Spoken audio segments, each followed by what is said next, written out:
You are a Black journalist and co-owner of a newspaper in Memphis, Tennessee. You have been writing about the conditions of Black life in this city for years. You have been fired from a teaching job for it, sued a railroad for it. You kept writing. In March 1892, 3 of your closest friends are lynched: Thomas Moss, Calvin McDowell, Will Stewart. They owned a grocery store in a neighborhood called The Curve. Their store was successful. It was drawing customers away from the white-owned store across the street. That is the whole reason. A white mob storms the jail where they are being held, drags them to the rail yards outside the city. Before they kill him, someone asks Thomas Moss if he has any last words. He says, "Tell my people to go west. There is no justice for us here." You investigate. You travel the South and count the bodies and interview the witnesses and read the records. You find the same pattern everywhere.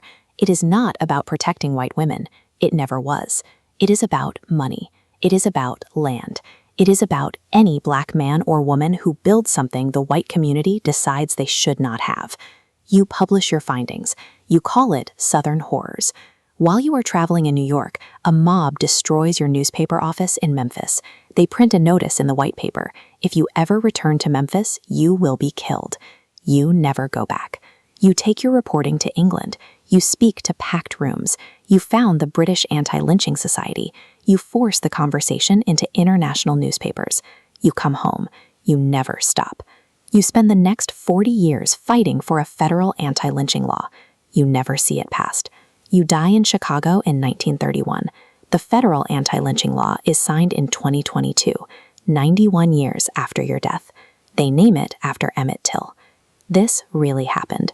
Ida B. Wells documented over 700 lynchings in the United States between 1877 and 1898, and proved through statistical research that lynching was a tool of economic and political terror, not a response to crime.